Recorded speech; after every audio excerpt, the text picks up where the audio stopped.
DC हो या Marvel, powerful super heroes के होल्ड बैक करने का मामला हमेशा ही सामने आता है, जैसे कि स्पाइडरमैन, सुपरमैन, कैप्टन मार्वल और इसके अलावा और भी बहुत सारे। और नो डाउट कि इस लिस्ट में थॉर का भी नाम आता है। हालांकि होल्ड बैक करने के मामले में जितना छीछाली इधर सुपरमैन पे हुआ है, शायद ही किसी और सुपर हीरो पे उतनी बात हुई होगी। और थॉर के बारे में तो बिल्कुल भी होल्ड बैक का ढिंढोरा नहीं पीटा गया है, क्योंकि छोटी मोटी लड़ाइयों में भी थॉर मार खाता हुआ नजर आ सकता है, जिससे लोगों को ये गलतफहमी हो जाती है कि शायद थॉर उतना पावरफुल नहीं है। लेकिन वहीं दूसरी तरफ जब थॉर का मुकाबला किसी भयंकर पावरफुल एनिमी से होता है तो at the end Jeet Thor की ही होती है। लेकिन आखिर कैसे छोटे मोटे दुश्मनों से स्ट्रगल करता हुआ बंदा उससे कहीं ज्यादा पावरफुल एनिमीज को हरा देता है। तो लॉजिकली ये समझ आता है कि जरूर थॉर हर सिचुएशन का अकॉर्डिंग ही फाइट करता होगा। तो इस वीडियो में मैं यही डिस्कस करूंगा कि क्या सच में थॉर होल्ड बैक करता है, और अगर होल्ड बैक ना करे तो क्या हो सकता है। यहाँ तुम देख सकते हो कि थॉर खुद ही कैप्टन को बताता है कि वो कभी कभार ही अपनी फुल स्ट्रेंथ का यूज करता है ताकि सामने वाला एक झटके में ही ना मर जाए, और इसी वजह से वो अपने एनिमीज के सामने स्ट्रगल करता हुआ नजर आता है, हारता हुआ नजर आता है, हालांकि कभी हारता नहीं।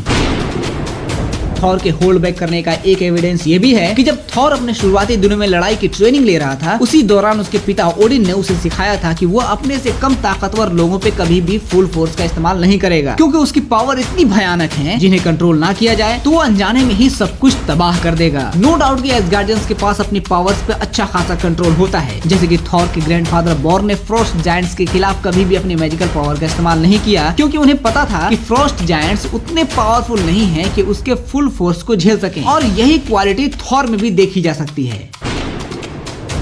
नॉर्मल क्रिएचर्स की तो बात ही छोड़ दो, उन पे अपनी ताकत दिखाना तो यकीनन थॉर के लिए बेवकूफी वाली हरकत होगी। लेकिन ज्यादातर मामलों में थॉर सुपर ह्यूमंस पर भी अपना ज्यादा पावर नहीं लगाता, क्योंकि थॉर से लड़ते लड़ते वो सुपर ह्यूमन भी धीरे धीरे वीक हो जाएंगे और एक टाइम पर थॉर के फुल फोर्स को हैंडल करना उनके लिए इम्पॉसिबल हो जाएगा। और डेफिनेटली थॉर अपने दुश्मनों को जान से नहीं मारता। नहीं, बैटमैन की तरह ये बंदा नो किल रूल को फॉलो नहीं करता, लेकिन ज्यादातर मामलों में तुम उसे अपने मॉर्टल ओपोनेंट्स को जिंदा छोड़ते हुए देखोगे।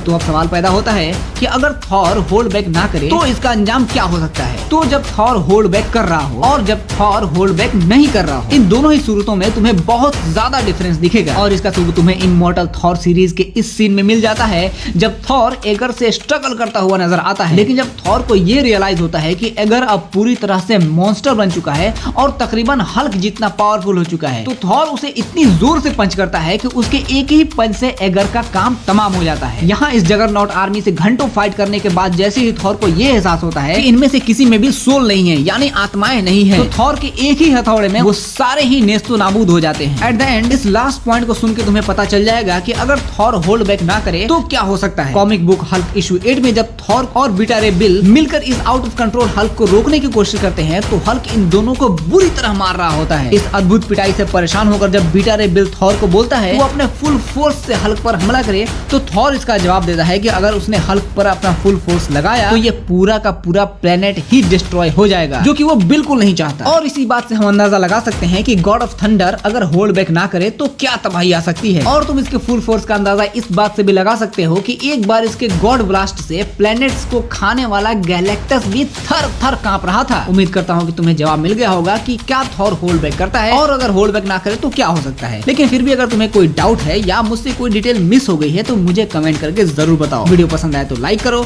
और सब्सक्राइब करना बिल्कुल भी मत भूलना। इसी के साथ आज का ये धमाकेदार टॉपिक यहीं खत्म करूंगा, लेकिन बहुत जल्द मिलूंगा एक नए टॉपिक के साथ। Bye bye.